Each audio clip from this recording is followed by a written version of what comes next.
So here's going to be a full beginner's guide to Roblox Abyss. And this is the brand new game that just dropped, which is also made by the developers of The Forge. Now to start off, when you start in the game, you'll meet the Kraken and there will be a cutscene with him.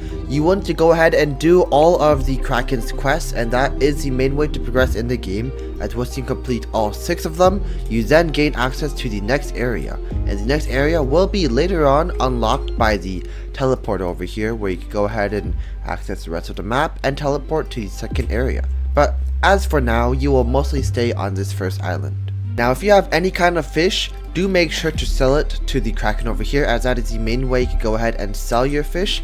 Though of course, if you have the sell all game pass or sell anywhere game pass, you can go ahead and press G and press sell anywhere, which will allow you to sell all your fish. Now the main meat of this video is going to break down the very specific parts of this game.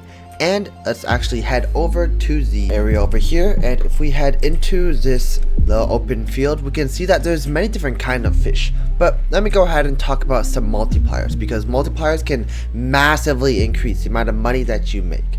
So for example, let's go ahead and take a look at this yellow tang right here, or actually have one of each of the common fish in this area in my inventory. So let's take a look at my yellow tang. Now this one actually has a mutation on it, which is the rock mutation, because as you can see, it is a little bit, you can see like the rocks, and it's not actually like fish scales compared to this guy. It is a world of difference here. As you can see, there's a bit of like white crusting on the edge of my fish, while that fish doesn't have anything. And to catch it, you just gotta hold up your whatever weapon you have, click an arrow at it, and then this is kind of like the fish minigame or Stardew Valley minigame. We go ahead and catch a fish that way. So let's actually take a look at how much each fish is worth. What is the best kind of fish to catch in this beginning area? So if we head back into the Kraken over here, and this is going to be the main place where we sell all of our fish. So let's go ahead and talk to the Kraken, and I want to go ahead and hold out my fish, show it to it, and see how much I can sell for it. So let's say I like to sell the yellow tang, which is going to be the most common fish in this area. Now this fish generally gives you around 10 bucks or so, so it's not that good, but it all depends on the type of how much weight it has and if it has any multipliers, but generally around 10, so I would not really recommend the tang here. Now we can take a look at the blue tang as well, which is another variant to the tang. Now if we go ahead and sell this, it should sell for something super similar, basically roughly around 11-ish. It doesn't really get better than that. But if we take a look at some of the other fish, we will notice that it is a lot better. For example, let's take a look at the salmon, and the salmon fish is not as close to the middle as you would expect, but let's head out here. If we swim all the way, well no, not all the way to the edge, but just slightly out a bit, as you can see, that is going to be a salmon fish over there. Now it does have a little bit more HP, so you might need to penetrate its skin a few times in order to catch it. But there we go, we got myself a salmon. This one's 5.9 kg, while the other one is 5.5 kg, but it should be about roughly the same. So let's go ahead and talk to the Mr. Kraken over here. And I like to sell a salmon. Now because this salmon is uncommon, it's going to be worth vastly more. As you can see, that is 5 times the amount. So if you are a beginner and you want to farm money, salmon is definitely one of the fish that I heavily recommend you guys, because this fish, it takes a little bit to catch because of its high hit points, but it does give a whole lot more money. Now next up we have the pufferfish. Alright, there's 2 different types of pufferfish. There's regular pufferfish, which I'm going to equip right here. Now this one is kind of big, but again, it's just a regular inflated pufferfish, and it's going to be the pufferfish before it's inflated. Now the pufferfish before it's inflated is a lot harder to obtain, just because when you approach a pufferfish, it will begin to, well, puff up, right? So for example, in order to get a non-inflated pufferfish, you need to attack the pufferfish at a very far distance. So this far away, where I can hit it, there we go, I can hit it and it can't hit me. This is going to be the perfect spot in order to get myself a really clean pufferfish. But if I go slightly close to it, come on man, puff up. As you can see, it puffs up, and there we go. Now if you get even closer, you will begin to notice that you take damage, and it's going to be these spots on your screen, which, in case of you were wondering, that is the main way that a lot of people, they tend to black out in the starting area just because of that pufferfish. So you have to keep in mind, and the pufferfish are very sneaky because they kind of do look like yellow tangs at a distance. So so you do have to be very careful. But now let's actually see how much they are worth. Now these pufferfish, oh yeah, I was about to say this one was a giant one, so it's gonna be worth a lot more. But yeah, there we go. Now that's a rock one, but rock only has a no, never mind, doesn't even have better multi. So yeah, this should be the genuine price of a non-inflated pufferfish, and this would be worth about 50-ish, 40-50-ish, depending on the size. But let's take a look at the inflated version. Now this one, as you can see, it has taken damage because look, it has 1 star above it. I don't know if you can see that, but yeah, it's 1 star in the stats compared to these others that all have 3 stars.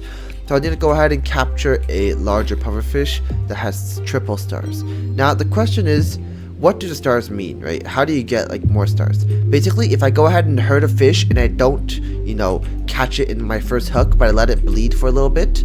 For example, I go ahead and I hit that fish here, and then I cancel. As you can see, now that the fish is bleeding, if I go ahead and try to catch it now, I can even disable another time. And then once it's disabled twice, then if I go ahead and collect it, let's see here. Look, that is 1 star. It is 0.0.2. No, times 0.2 the amount of price it is, and that is super terrible. But if I go ahead, let's just find another salmon, because these guys have, you know, just for consistency. Oh, there's more salmon over here. Yeah, if I go ahead and hit this guy, there we go, and then I cancel it, and oh no, he died in 1 hit. Okay, but let's pretend that they don't die in 1 hit. Alright, so let's go ahead and hit that guy. Oh, he's still alive, and then I go ahead and I catch him. Then he will be 2 star, as I caught him at a rate where he was bleeding, but you know, not where he's actually completely finished off. So that is, where is my salmon? Okay, perhaps he is 1 star because I still hit him too much, but still better than a dead fish. Look, the dead fish has 0.2 multi, this one has 0.5 multi. Well, either way, let's go ahead and grab myself a regular puffer fish, as I was saying, a regular inflated pufferfish, and show you how much that's worth. So let's go ahead and approach these little guys, and please give me a full marks on this pufferfish. I'm gonna go, I can't get perfect on this pufferfish guy, but you know what, it's good enough. So come on, man, give me this pufferfish. Alright, there we go. So we got ourselves a regular inflated pufferfish. It might not be triple, okay, never mind, it is triple stars. But yeah, let's see how much the inflated version is worth compared to the non-inflated version. And I assume it's a little bit less. Oh, no, never mind, it's actually more. What in the world? Wait, why is it so much more? Okay, never mind, guys. Get all of your pufferfish inflated. Wait, if it gives you that much money? Actually, no, inflated pufferfish, oh, it's worth more because the inflated pufferfish, since it puffs up, it has a lot more hit points. Because I remember early game, it took me a little bit to try to hunt it. Yeah, I'd say when it puffs up, it has the same amount of hit points as the salmon. So I would recommend you to get inflated pufferfish more early game if you want to farm money. But the thing is that, of course, it does do a lot of damage to you, and you have to be careful not to black out, as then you lose a bunch of money, and you would lose a bunch of your fish.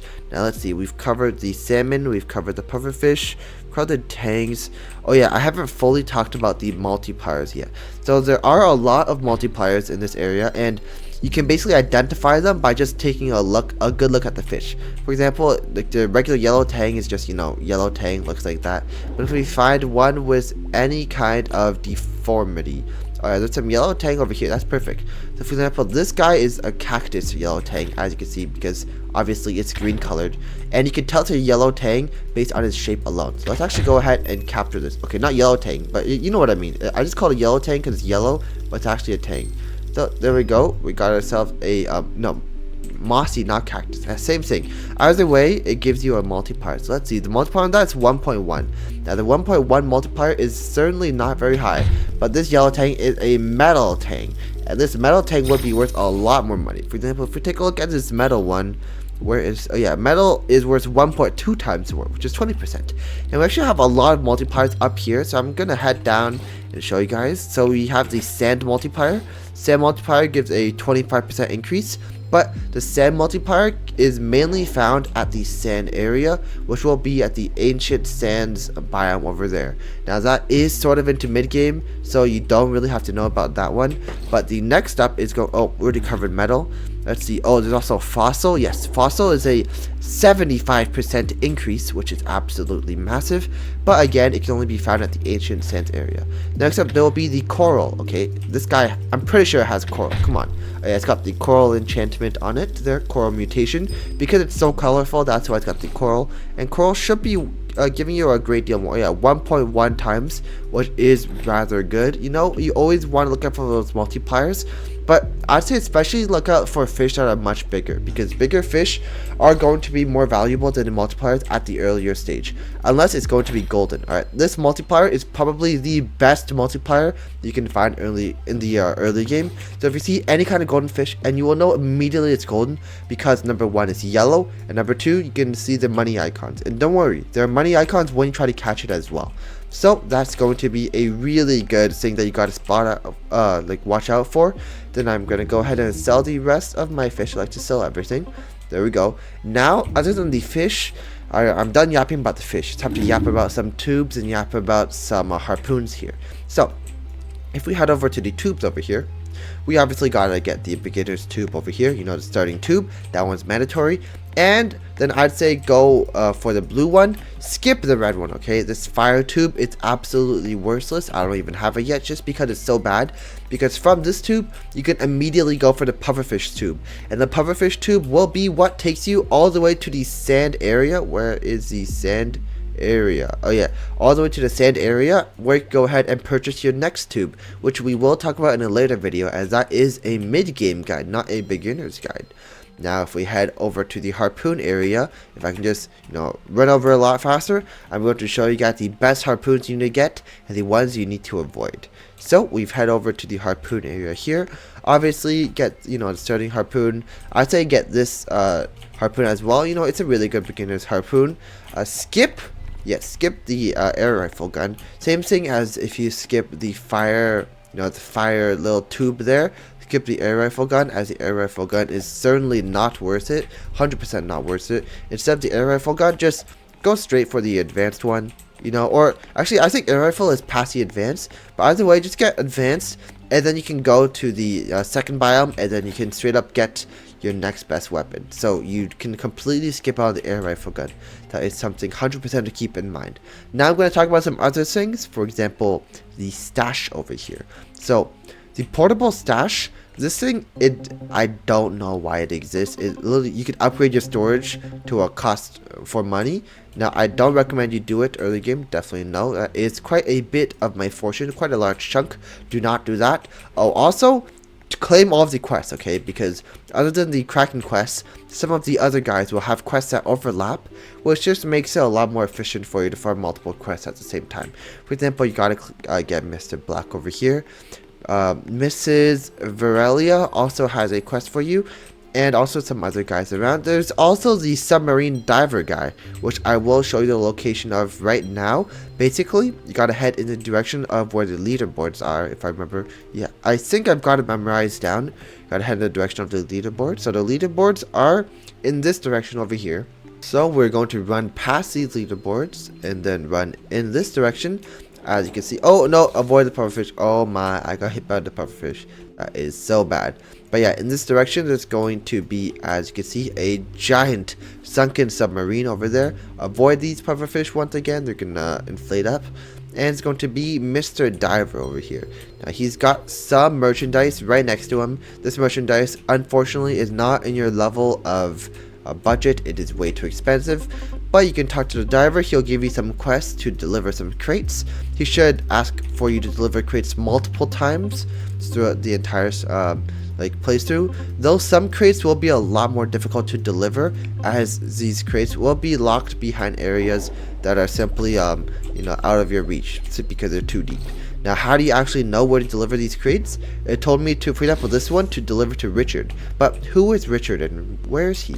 Well, just go ahead and click on your cargo crate, and it'll simply mark anywhere on the map where you have to go. And I am about to black out here. That is so bad. Hopefully I don't black out because I got 10k in my inventory. But yeah, it displays you exactly where you need to go. So I can just go ahead, head over to Richard. Hey, my boy Richard, let me give you a crate. There we go, and now that's going to be quest complete. All I have to do is head back and claim it. Now for the next portion, which is a very crucial portion, very crucial portion, will be the races. Now you will gain access to these races very early on, and you will get a whole bunch of money for them. I'm actually going to go ahead and do a quick roll for the video right now, because actually no, I should not have rolled. I had a pretty good class. But yeah, you want to roll until you get any rare or above, and then just simply stop, okay? Because it's honestly not worth it unless you have any guarantees. Wait, I actually have epic guaranteed in 2. Yo, I am almost there. What? Okay, yeah, so basically just roll until you get any rare or above, and just keep it until you can go ahead and get the guaranteed. Now, I would say that lucky roll is not worth it, and here's my reasoning. Alright, lucky roll, if you're purely going for the legendaries or mystical, it's still not worth it just because of the pity system.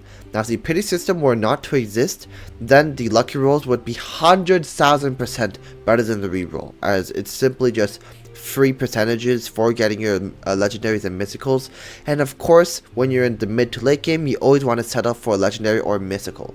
But at this stage, because we have a guaranteed pity system, it is almost always going to be worth it to use your pity in order to actually get yourself a decent class. Alright, and the only reason why I say that the lucky roll might be worth it in some scenarios is if you've already claimed the pity from the epic / the legendary pity, and you are satisfied with whatever you have. For example, you could have, I don't know, a crab, or you could have a shark or vampire squid, and if you have any of that, and let's say you have, I don't know, 500,000, just an arbitrary number, 500,000 gems saved up, and you can do infinite lucky rolls, then that's when I suggest you doing lucky rolls. And I'll say lucky roll until you have exactly 50 rolls left, so that you can guarantee yourself a legendary. And 50 rolls left, 50 times 100 would be 5,000 of these gems left. So if you have 10,000, then do lucky rolls until you have 5,000 left, and then do the regular rerolls. But overall, I'd just say do the regular rolls until you get a rare, and then stop on that. Now let's quickly dive into the artifacts. And what exactly are they? Well, artifacts will be found from geodes all across the fish. For example, if I go ahead and catch any fish here, there's going to be a chance for a little treasure chest to show up. And if the treasure chest shows up and you go ahead and claim it like any normal fish, then you'd be able to get yourself a geode. Now, I actually have some geodes over here. For example, there's 2 mossy geodes, and these mossy geodes aren't very valuable for me, so I can actually go ahead and crack them right away. But to crack them, I want to talk to Mrs. Varelia here. And with Mrs. Varelia, I can go ahead and give her some geodes, and she can crack them open for me for some money. Now, while I am at Mrs. Varelia, I do have to go ahead and give her a little crate. Yeah, that is something to keep in mind. But yeah, that's going to be the artifacts, how to obtain them.